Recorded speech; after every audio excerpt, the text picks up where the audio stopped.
ሆሴቲዩብን ላይክ፣ ሼር፣ ኮሜንት፣ ሰብስክራይብ በማድረግ ቤተሰብ ይሁኑ። ሆሴቲዩብ የእርሶ ሆሴቲዩብ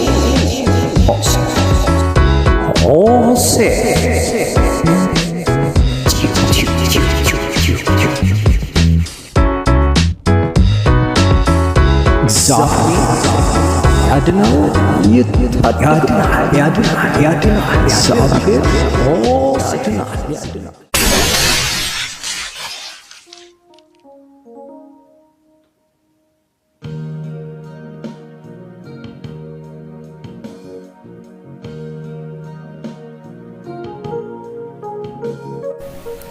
አንድ ጊዜ ዛፎች በላያቸው ንጉሥ ሊያነግሡ ሄዱ።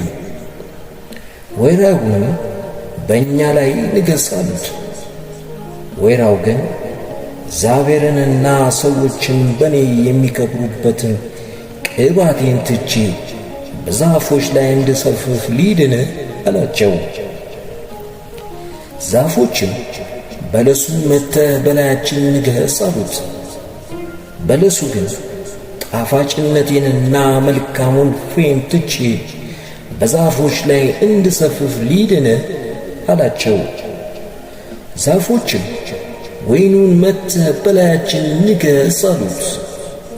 ወይኑ እግዚአብሔርንና ሰውን ደስ የሚያሰኙን የወይን ጠጄን ትቼ በዛፎች ላይ እንድሰፍፍ ሊድን አላቸው። ዛፎችም ሁሉ እሾህን መጥተህ በላያችን ንገሥ አሉት። እሾህም ዛፎችን በእውነት እኔ በእናንተ ላይ ታነግሡኝ እንደሆነ ኑ ከጥላዬ በታች ተጠጉ። እንዲህም ባይሆን እሳት ከእሾህ ይውጣ፣ የሊባኖስን ዝግባ ያቃጥል አላቸው።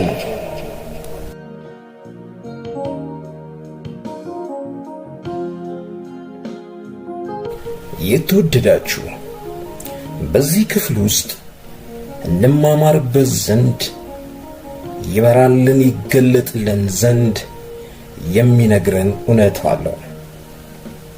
መሳፍንት 9 ከ8 ጀምሮ እስከ 15 ያለውን ይህን እውነት እንከፋፈል ዘንድ ወደድን።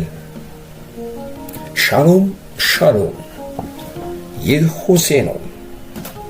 የእናንተ ቲዩብ የወይን ዛፍ፣ የወይራ ዛፍ።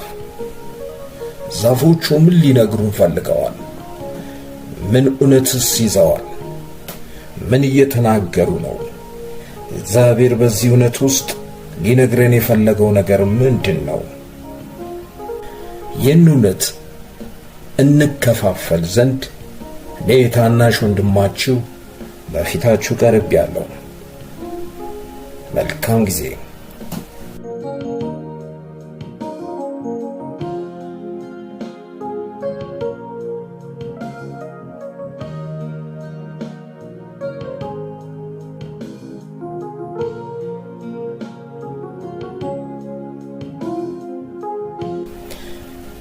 ከወይራ እንጀምራለን። ወይራ የወይራ ዛፍ በባህሪው ጥንካሬን፣ ጽናትን ይነግረናል። ከወይራ የሚገኘው ዕጣን ይገኛል። ከወይራ ራሱ ቅርንጫፉ፣ ራሱ ዛፉ ሲጨስ መልካም ሽታ፣ መልካም መዓዛን ለሁላችን ይሰጠናል። በቤተ መቅደስም ለመልካም ሽታነት ይቀርባል። በብሉይ ዘመን የወይራ ዛፍ፣ ከርቤ፣ ሊን የመሳሰሉ ዛፎች በቤተ ክርስቲያን ለመልካም ሽታነት ይቀርባሉ። እንግዲህ የወይራ ዛፍ ለቤተ ክርስቲያን ማነጫም እንደሚያገለግል በጥንት መዛግብቶች ይናገራሉ። ከዚህ እውነት ውስጥ ዛፎቹ የሚነግሩን እውነት ብለን ስንመጣ ዛፎቹ የሚነግሩን እውነት አላቸው። እግዚአብሔር በዚህ እውነት ውስጥ የሚነግረን የሚያስተምረን እውነት አለ። ወይራ ግን ይላል እግዚአብሔርና ሰዎች በእኔ የሚከብሩበትን ቅባቴን ትቼ በዛፎች ላይ እንድሰፍፍ ልሄድን አላቸው። እዚህ ዛፍ ላይ የተገለጠው እዚህ ክፍል ላይ ቅባቱ ብቻ ነው። እኔ ከላይ ከገለጥኳቸው እነ ጽናትን እነ ሽታን አልተገለጡለትም። እነሱ ሊገለጡ የሚገባቸው ሳይንቀርቶ ሳይሆን ወይራ ጽናቱን፣ አንድ መልካምነቱን፣ አንድ ጥሩነቱን፣ አንድ መገለጫውን ብቻ የጠቀሰው። ወይራ ትምክህት እንደሌለበት ያሳየናል። ወይራ እምቢታውን በብዙ ማብራሪያ ሊደግፍ አልፈለገም። በአንድ ማንነቱ ሊገልጥ ፈለገ። ያ አንድ ማንነቱ ቅባትነቱ ነው። ብዙ የሚመጡልን ግብዣዎች አሉ። ብዙ ከፊታችን የሚቀርቡ ግብዣዎች አሉ። እነዚህ ግብዣዎችን እንዴት ነው እያስተናገድናቸው ያለው? እነዚህ ግብዣዎችን እንዴት ነው ትሪት እያደረግናቸው ያለው? በሕይወታችን ውስጥ በምናደርገው የሕይወት አካሄድ ውስጥ የሚቀርቡልን ብዙ ግብዣዎች አሉ። በሕይወታችን እግዚአብሔር በእኛ ላይ ያስቀመጠው ታላቅ ቅባት አለ። አንተ፣ አንቺ እህቴ፣ አንተ ወንድሜ፣ በአንተ ላይ ቅባትነትን አስቀምጧል። ለምድር ለሰማይ የሆነን ታላቅን ቅባት ከምድር ምድራዊ አድርጎ ሲሰራን ከሰማይ ሰማያዊ አድርጎ ሰርቷናልና ሰማያዊነታችን ለእግዚአብሔር ክብር ሲውል ምድራዊነታችን ለሰው ጥቅም ይውላል። የከበረ ቅባትን በእኛ ላይ አስቀምጧል እግዚአብሔር። ያንን ቅባት እንዴት ነው እየገለጥን ያለነው? እንዴት ነው መታያ እያደረግን ያለነው? ለራስ ክብር፣ ለራስ ዝና፣ ለፈራሽነት፣ ለምድራዊነት ወይስ ለእግዚአብሔር ክብር ይውል ዘንድ እየተጋን ያለነው? ለሥጋ የሚሆንን ክብር መሰብሰባችን ክፋት ባይኖረውም ግና የሚመራን ወደ መበስበስ ወደ መፍረስ ነው። መፍረስና መበስበስ ደግሞ ትምክህትና ትዕቢትን ያዘ ይሆናል። ሥጋዊነት እኔነት አለውና ሥጋዊነት ሲበዛ እኔነት ይበዛል። ስለዚህ መስፈፍን ይዛል፣ መግዘፍን ይዛል፣ መክበድን ይዛል።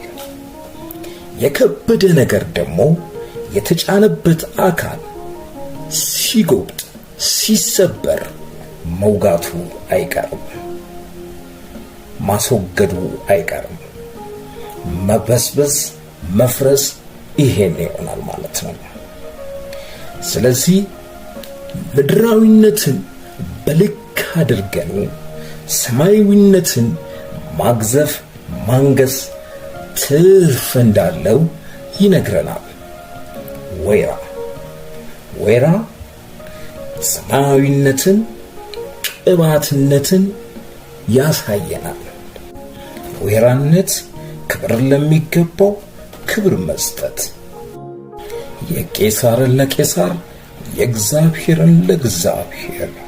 ለሰው የሚገባን ክብር ለሰው ሲሰጥ ለእግዚአብሔር የሚገባውን ክብር ለእግዚአብሔር ይሰጣል። እግዚአብሔር ከፍ ይላል፣ እግዚአብሔር ይታያል። እኔነት ይጠፋል፣ ትምክህት ይጠፋል፣ ትዕቢት ይጠፋል። መፍረስና መበስበስን በልኩ እናደርገዋለን። መጎሸሚያ ሰጠን ማለት ነው። ለሥጋ መበስበስ ለሥጋ መፍረስ መጎሸሚያ ሰጠን ማለት ነው። እግዚአብሔር በዚህ ልክ ሊገልጠን ዘንድ ጸጋውን ያብዛልን። ሌሎቹ ዛፎችስ ምን ሊነግሩን ይወዳሉ? አካፍላችሁ ዘንድ እግዚአብሔር ቢፈቅድ እመለሳለሁ። ለዛሬው ሻሎም።